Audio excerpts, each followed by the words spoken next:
Assalamualaikum warahmatullahi wabarakatuh. Selamat pagi Bapak dan Ibu Guru. Salam sehat dan tetap semangat untuk kita semua. Perkenalkan, saya Evi Sumanti, mahasiswa PPG kategori 1 dalam jabatan tahun 2022. Saya akan menyampaikan pembahasan mengenai lembar kerja 3.1 tentang menyusun best practice. Pada LK 3.1 ini, saya akan menyusun cerita praktek baik atau best practice menggunakan metode STAR, yaitu situasi, tantangan, aksi, refleksi hasil, dan dampak. Terkait pengalaman mengatasi permasalahan anak dalam pembelajaran pada saat melakukan kegiatan PPL 2.1 yang saya lakukan. Nah, selanjutnya mari kita menyaksikan tayangan video berikut ini.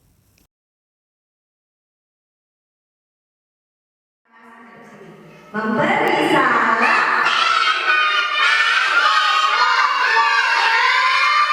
Selamat pagi anak-anak ibu yang beragama Islam. Mengucap salam.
Harapan Bu Guru nanti anak Bu Guru dapat melakukan kegiatan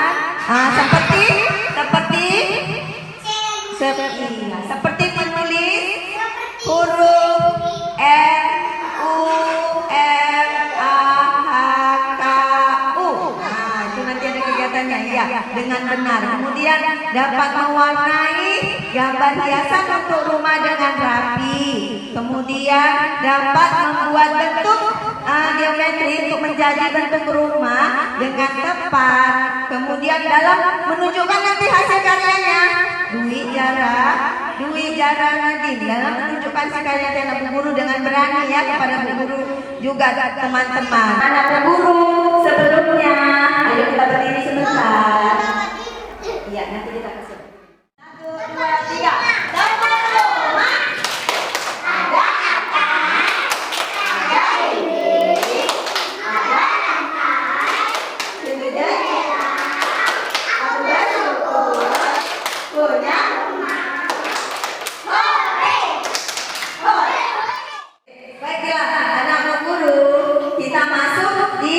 Kegiatan inti kita ada yang Ibu tunjukkan.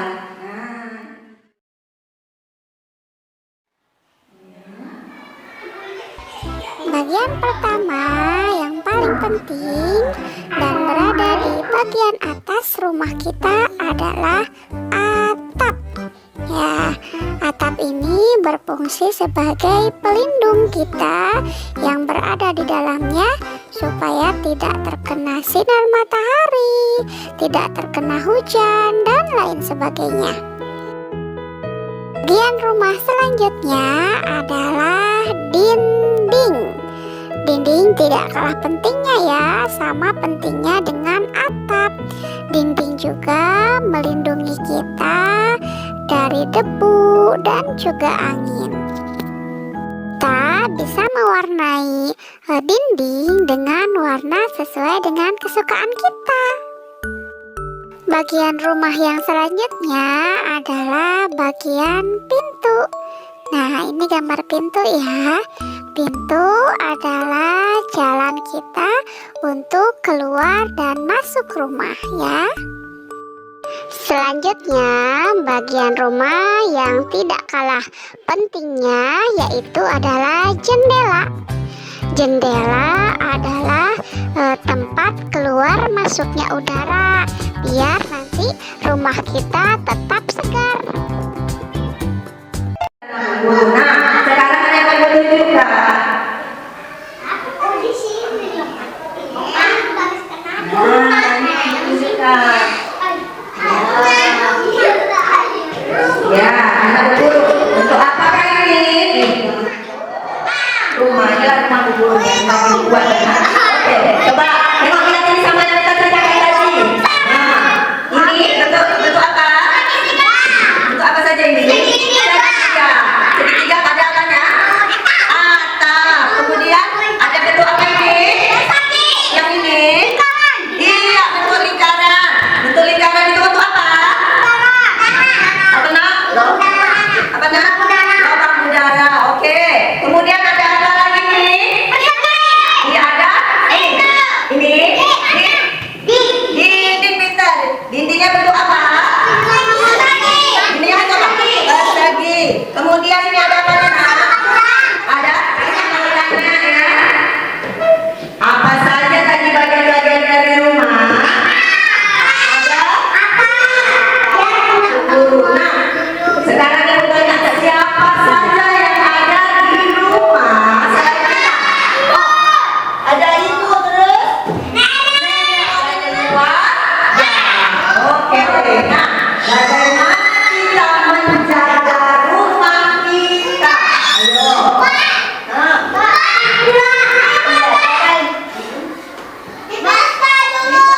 Ya benar.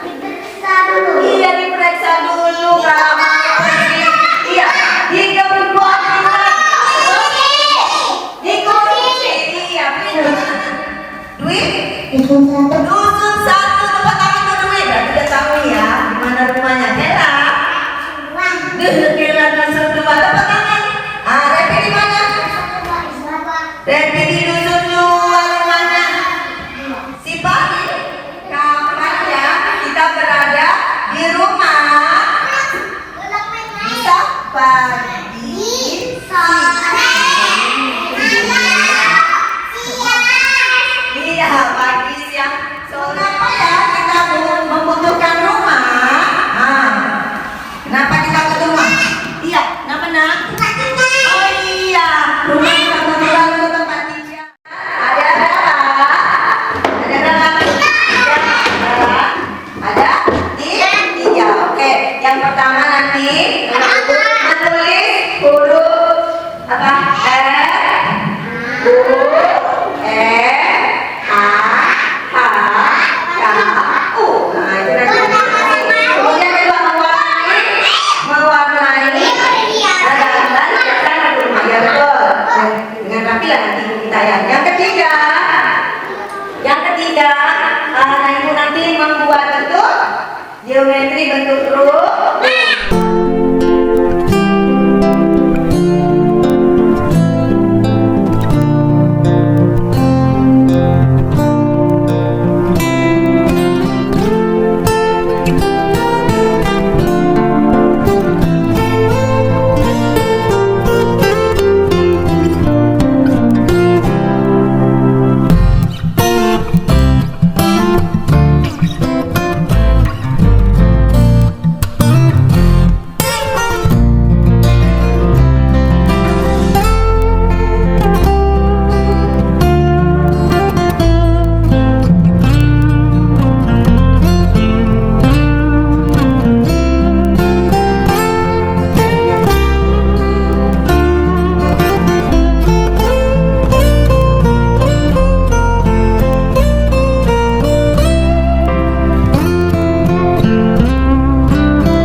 Anak pemburu coba ini ya.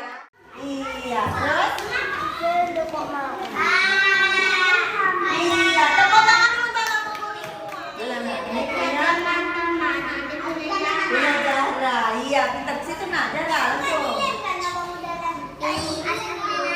Senang belajar hari ini? Senang? Betul? Iya, betul anak pemburu senang. Tadi kegiatan apa saja yang sudah kita lakukan hari ini? Pertama, yang menulis. Menulis apa? Huruf.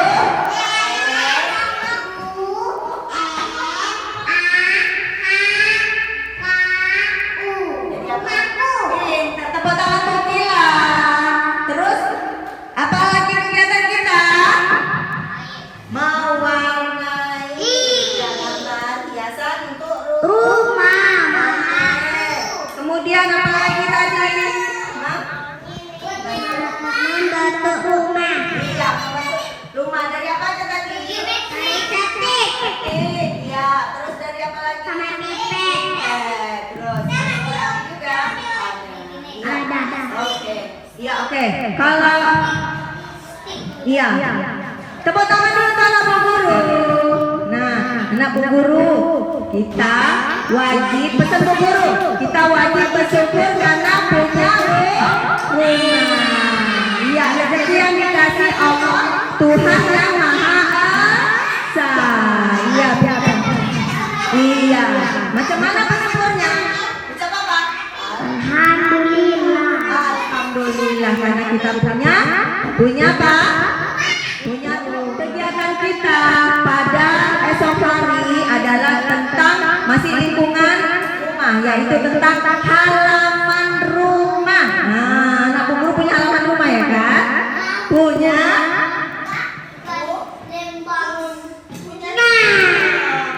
rupanya kan ya. Oke, baiklah. Iya, mari kawan-kawan, marilah. Oke, bersama Selamat siang. Esok kami datang kembali bersama-sama belajar. mari kita membaca doa. Berdoa dimulai, ya Tuhan kami, terima kasih atas kemudahan dalam pelajaran hari ini. Lindungilah kami, orang tua kami, dan guru-guru kami sampai ke rumah masing-masing.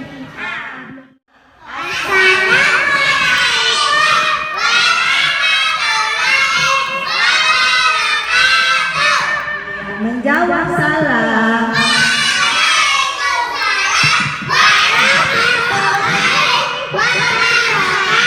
Ucapkan hamdalah.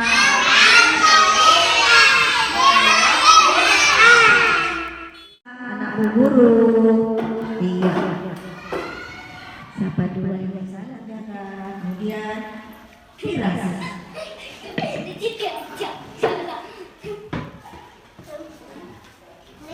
Waalaikumsalam. Lepi.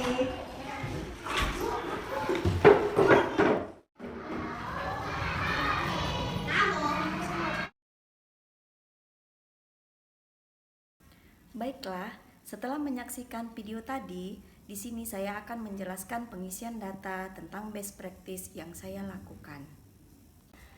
Pada LK 3.1, menyusun best practice. Menyusun cerita praktek baik best practice menggunakan metode STAR, situasi, tantangan, aksi, refleksi, hasil, dan dampak terkait pengalaman mengatasi permasalahan anak dalam pembelajaran. Lokasi TK Cerdas Jaharun B, lingkup pendidikan Taman Kanak-kanak. Tujuan yang ingin dicapai meningkatkan kemampuan kognitif anak dalam membuat bentuk geometri persegi, segitiga. Penulis Evi Sumanti. tanggal 15 September 2022, PPL 2.1. Situasi kondisi yang menjadi latar belakang masalah mengapa praktik ini penting untuk dibagikan, apa yang menjadi peran dan tanggung jawab Anda dalam praktik ini. Nah, sebagai latar belakang masalah dari praktik pembelajaran ini adalah 1. Kemampuan kognitif anak dalam membuat bentuk geometri persegi segitiga masih rendah. Yang kedua, model pembelajaran kurang inovatif. Kegiatan pembelajaran hanya berpusat pada guru sehingga anak kurang berminat dalam melakukan kegiatan pembelajaran. Praktek pembelajaran ini sangat penting untuk dibagikan karena 1. Sebagian besar guru mengalami permasalahan yang sama dengan permasalahan yang saya hadapi. 2. Praktek pembelajaran ini dapat memotivasi saya sendiri dan juga guru lain dalam membuat pembelajaran yang kreatif dan inovatif untuk menstimulus anak-anak agar tertarik dan senang dalam melakukan kegiatan pembelajaran. Adapun peran dan tanggung jawab saya dalam praktek pembelajaran ini adalah membuat pembelajaran yang kreatif dan inovatif sehingga tujuan pembelajaran dapat meningkatkan hasil belajar anak yang lebih baik di dalam kelas. Tantangan. Apa saja yang menjadi tantangan untuk mencapai tujuan tersebut? Siapa saja yang terlibat? Adapun yang menjadi tantangan untuk mencapai tujuan tersebut antara lain 1. Guru harus menyiapkan model pembelajaran yang inovatif seperti menyediakan laptop yang digunakan untuk mengamati video dari YouTube tentang bagian-bagian dari rumah dan persamaannya dengan bentuk geometri. 2. Guru menyediakan miniatur rumah agar anak dapat mengamati secara langsung tentang bagian-bagian rumah dan persamaannya dengan bentuk geometri. 3. Guru mengajak anak-anak untuk melakukan gerakan tepuk rumah dan menyebutkan bagian-bagian dari rumah melalui gerakan kedua tangannya. 4. Dalam kegiatan anak membuat bentuk rumah, guru perlu mengingatkan anak menggunakan lem secukupnya. Adapun yang terlibat dalam pembelajaran ini adalah anak-anak, guru, dan teman sejawat. Aksi. Langkah-langkah apa yang dilakukan untuk menghadapi tantangan tersebut, strategi apa yang digunakan, bagaimana prosesnya, siapa saja yang terlibat, apa saja sumber daya atau materi yang diperlukan untuk melaksanakan strategi ini. Berdasarkan tantangan yang dihadapi guru, langkah-langkah yang harus dilakukan yaitu A. Strategi yang dilakukan guru dalam pemilihan model pembelajaran inovatif dengan memahami karakteristik anak, sehingga anak dapat berperan aktif dalam kegiatan pembelajaran. B. Menstimulus anak dengan gerakan tepuk rumah menggunakan kedua tangan. C. Sumber daya yang diperlukan yaitu anak, jaringan internet, laptop, miniatur rumah, mic, dan speaker. Refleksi hasil dan dampak. Bagaimana dampak dari aksi dan langkah-langkah yang dilakukan? Apakah hasilnya efektif atau tidak efektif? Bagaimana respon orang lain terkait dengan strategi yang dilakukan? Apa yang menjadi faktor keberhasilan atau ketidakberhasilan dari strategi yang dilakukan? Apa pembelajaran dari keseluruhan proses tersebut? Dampak dari aksi dan langkah-langkah yang telah dilakukan yaitu hasil yang dirasakan sangat positif. Hal ini dapat dilihat dari pemilihan model pembelajaran inovatif, yaitu aktivitas pembelajaran yang berpusat pada anak sangat membantu dalam meningkatkan partisipasi aktif anak dalam pembelajaran, sehingga selain meningkatkan keaktifan juga mampu meningkatkan motivasi anak dalam proses pembelajaran. Anak sangat senang dengan pembelajaran inovatif dengan melakukan gerakan tepuk rumah. Pada kegiatan mengkombinasikan geometri menjadi bentuk rumah, dari jumlah 10 anak ada 7 anak yang mampu membuat bentuk rumah dan 3 anak yang masih perlu dibimbing, sehingga terjadi peningkatan yang lebih baik dari sebelumnya, yaitu dari 10 anak hanya 3 anak yang mampu dan 7 anak yang masih perlu dibimbing oleh guru. Hasil dari pembelajaran dengan tema lingkunganku, subtema rumahku, sub-subtema bagian-bagian rumah, anak mampu meningkatkan kemampuan kognitifnya dalam membuat bentuk geometri persegi segitiga. Faktor keberhasilan pembelajaran ini sangat ditentukan oleh kompetensi guru dalam mengelola pembelajaran, terutama dalam hal pemilihan model pembelajaran yang inovatif yang dikembangkan dalam RPP yang telah dibuat. Setelah melakukan perbaikan dalam pembelajaran di kelas dengan menggunakan mic dan speaker, kualitas pembelajaran semakin baik. Hal tersebut terlihat dari anak-anak yang merasa senang dan antusias dalam melakukan kegiatan pembelajaran, seperti pada saat kegiatan mereka menghibur dirinya dan teman-teman dengan bernyanyi di depan kelas. Berdasarkan proses dan aktivitas pembelajaran telah dilaksanakan guru, pembelajaran yang bisa diambil adalah guru harus lebih kreatif dan inovatif memilih model pembelajaran agar pembelajaran menjadi mudah, asyik, seru, menantang, dan menyenangkan sehingga dapat mengaktifkan anak dalam pembelajaran yang nantinya berdampak pada peningkatan hasil belajarnya. Demikianlah penjelasan saya tentang menyusun LK 3.1 Best Practice. Semoga bermanfaat bagi kita semua. Lebih dan kurang saya mohon maaf. Billahi taufiq wa hidayah. Assalamualaikum warahmatullahi wabarakatuh. Selamat pagi.